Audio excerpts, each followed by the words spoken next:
Josie Totah plays Lexi in the Peacock revival of Saved by the Bell. I'm Matt Noble of Gold Derby, and I want to start by asking you, Josie, the original Saved by the Bell was a few years before you were born. So what was your experience with the series before, like, joining on with the show? Yeah, I mean, I was aware of Saved by the Bell's placement and like the lexicon of like our culture. I knew it was like a sort of Saturday morning like comfort show for kids that was like supposed to teach lessons. Just the nature of the show being from the 90s, I just assumed there was some problematic nature to it, which I think every show from that era probably does have. But I wasn't really watching the show or even consuming it in the way that, like, as a kid, I was consuming like Drake and Josh and like iCarly and stuff like that, and the Kardashians, which was a weird plate of television to consume as an adolescent. But yeah, so I was aware of it, not extremely knowledgeable on each of the characters and the stories. I knew the lead was attractive. There you go. Yeah. what like, and doing a show now like in 2021 about this show that started in 1989, where you're able to sort of pay homage to this show while at the same time being a comedy series, you can poke fun of the problematic things that may have like popped up in the series. How did you find like walking that line between sort of maybe having a bit of a dig at the show while at the same time showing respect for that show that came before? Yeah, well, what's really awesome about our show is that I feel like we kind of take everything from the original that made it so special, with which is like the campiness or like the fun pranks or just like the relationships between these people that like you follow and love, and then basically incorporate all of, you know, new conversations about like class, race, things that we're talking about now we should have been talking about, but even more prevalent to today, and sort of like through the lens of the past of our show, being able to tell those conversations, I think is really special, and makes our show fun. So I really enjoy it. Mm. You said that, like, you know, something I understood about the original show was that, like, you know, it was trying to teach sort of lessons through this sort of Saturday morning kid show. What's a lesson that you learnt through sort of making this new version of the series? Um, in life, just in general, lesson Yeah. that, Yeah, what's something that you or through a storyline. no, something that you through making the series grew in or learnt or understood differently? Yeah. Well, I think what's really amazing about our show and Tracy Wickfield being like our showrunner is like really caring about different perspectives and knowing that she can only bring so much to the table having one perspective. So, I mean, there were so many learning experiences where we would get into scenes and someone might step in and be like, I don't know if this is authentic to me. And we'd have an open conversation. There was one point where, like, I think it was Matthew Cherry, who's an incredible director in person, his episode. And that episode was about Devontae, played by Dexter Darden, his character, sort of being falsely accused of harassing another student and being immediately expelled, like without any due process.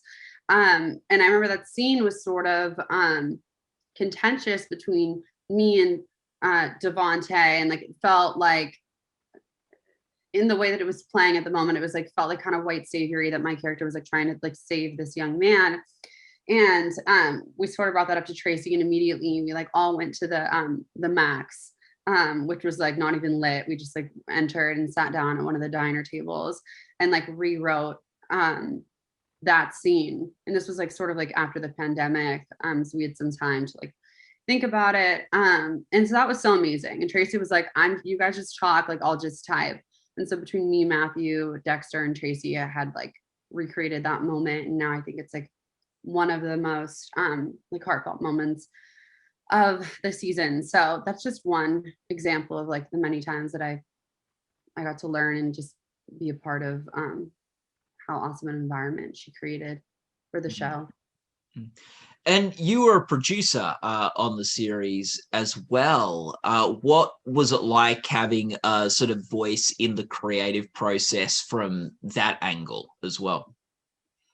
Yeah, I mean, it was awesome. I think definitely getting to have a seat at the table allowed me to learn so much about like kind of like how the sausage was made and get in there. It also sort of allowed me to be like an ally to like the kids on our show, in the sense of like sort of being like their liaison and representative of the children. But yeah, I mean, especially like with my character storyline, it was really important to me to like be involved in that way in order to tell an authentic story about like a trans character. It didn't feel right if there wasn't that representation on the other side. And Tracy and everyone at Universal and Peacock like were so welcoming to that, and were really amazing for giving me like that opportunity. And I feel like because of that, we were able to tell just a more truthful story. And I think the more that happens, and the more that like storytellers and producers on that end get diversified, like the more you'll start seeing like true to life, authentic representation.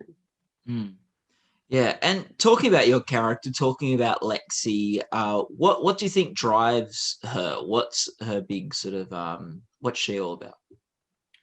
I mean, she is a proud queen bitch. mean, um, mean at first, but soft in her heart. Her whole thing is like she's in a Broadway show every moment of the day. She's Rachel Berry in Glee, but like in real life. Um, so yeah, she's always on 10. She's always doing the most. She rides hard for her friends, and I find that an attractive quality about her. But yeah, she's like never not on every second of the day. When playing her, I feel like I'm on cocaine at all times. Like if my heart's not racing, there's a problem. I'd be lying if I didn't say, or if I said that I didn't take Zyrtec D on some days to like get me an extra, just to get that little Sudafed boost to hit those strokes. But yeah, she's a good time. Yeah, she's a character that sort of like is sort of on a journey from being sort of a sort of mean, horrible prankster that doesn't care about other people to being a soft sort of caring, empathetic individual.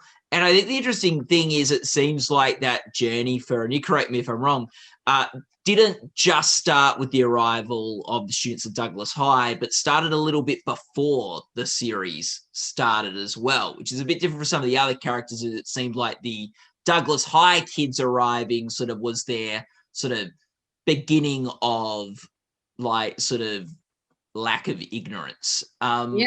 Yeah, like what was it like sort of for us to sort of start sort of Lexi's sort of story on the show, and she's already sort of progressed a little beforehand? Yeah, I think the most fun part, or one of the most fun parts about this character, aside from like wearing 6-inch heels and yelling at grown adults, is like getting to have those moments where you really see like her true genuine pain and feelings. And I think like a lot of that was a result from her not getting to grow up like as her truest self, and sort of projecting that pain and that resentment that she has for the world onto the people around her, and like getting to see those moments portrayed in that way, like I don't know, they feel really nice, and it feels refreshing to get to have those beats and scenes, so it's not just like this girl who's cracking jokes every second of the day and doesn't have a human brain or emotion. What was the biggest challenge for you in giving this performance?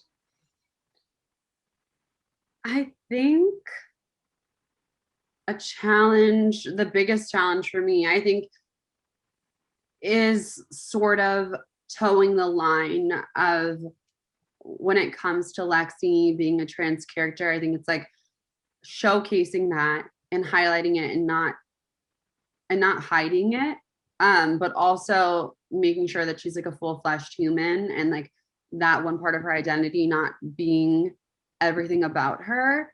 Because of course, ignore, like, just mentioning it and then like ignoring it is like sort of tokenizing her in a way that like doesn't feel right either. But then like so much of trans representation is like, oh, this is a trans character, and that's all that she is. So it's like that's what I wanted to avoid also, and I think we did a good job with that. But I think that was like probably one of the trickiest parts. But I think getting to see people's reaction to it has like proven to me that I think that we've done an okay job of towing that line and incorporating that.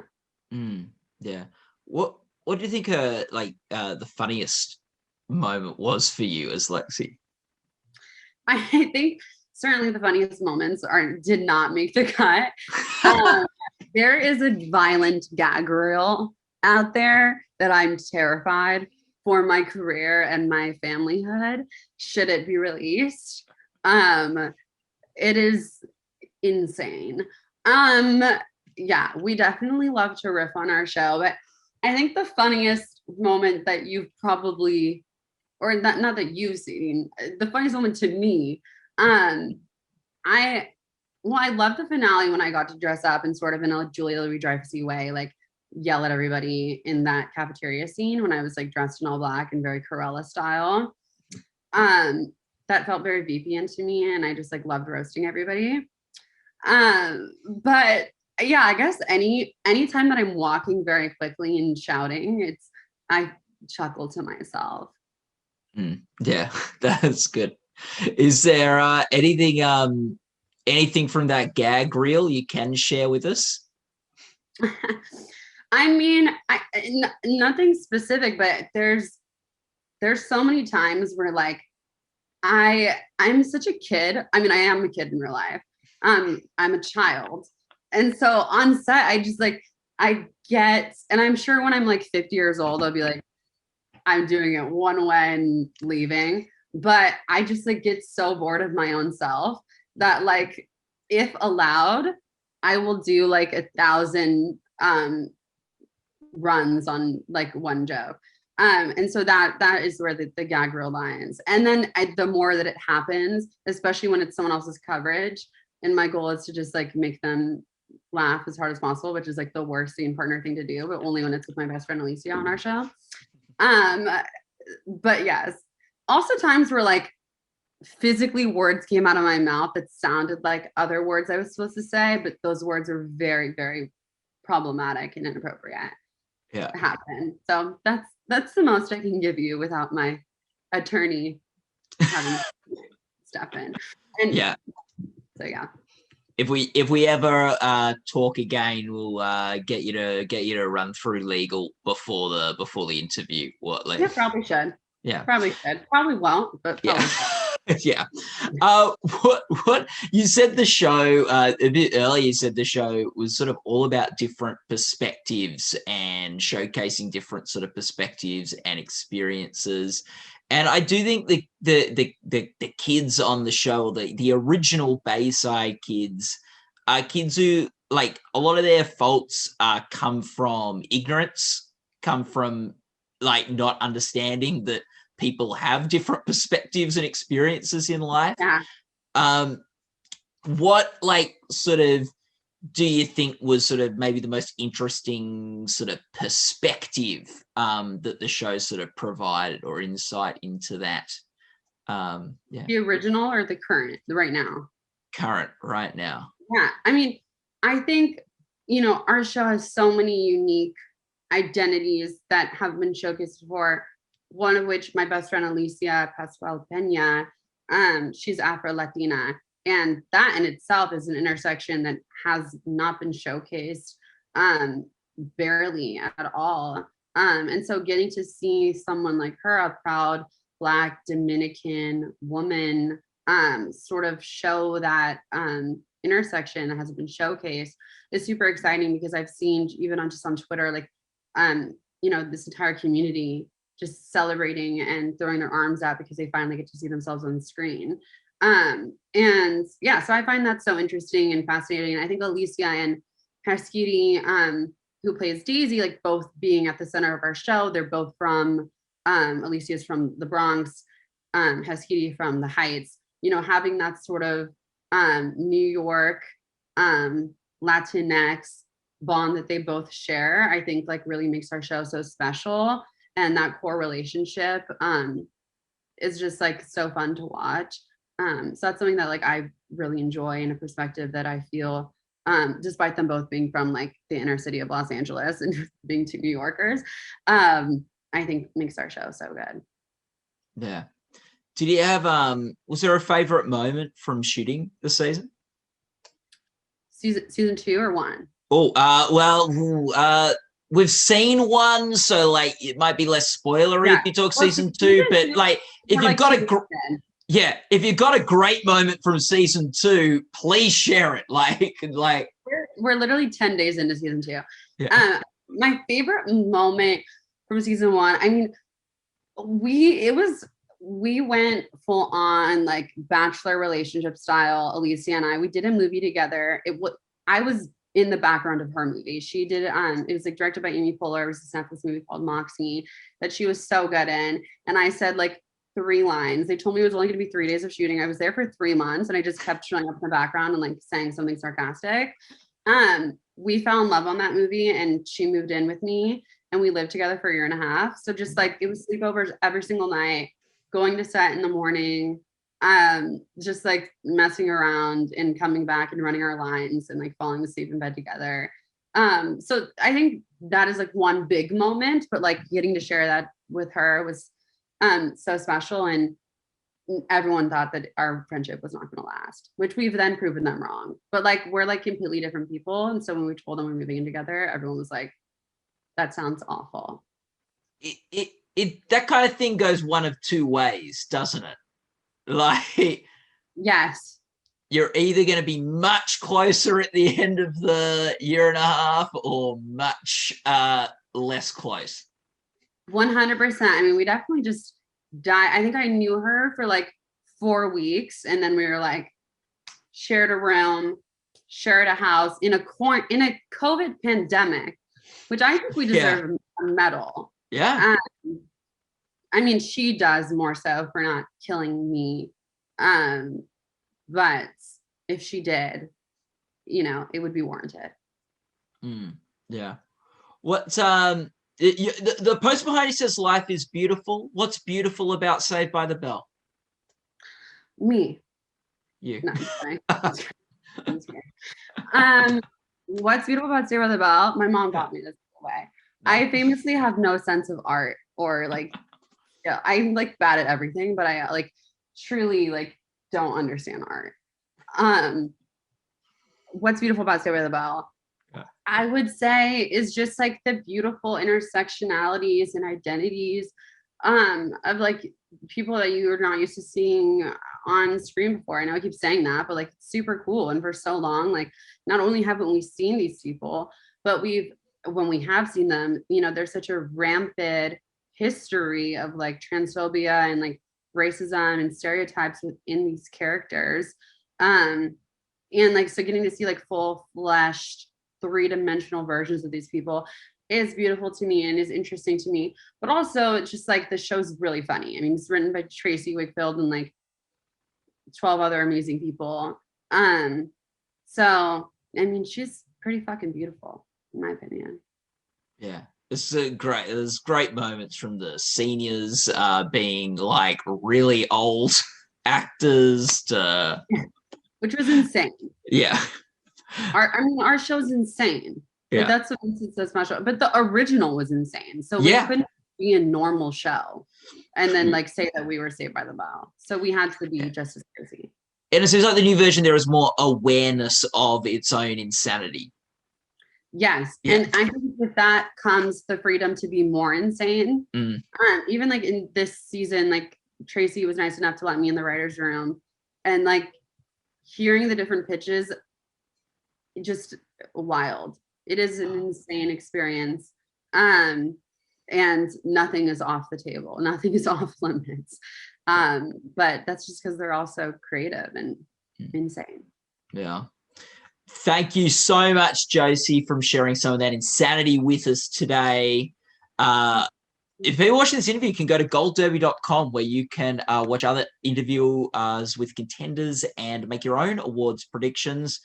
Josie, all the best of luck with the Emmy Awards. Ballots are out right now for voters to be voting on. So all the best with that.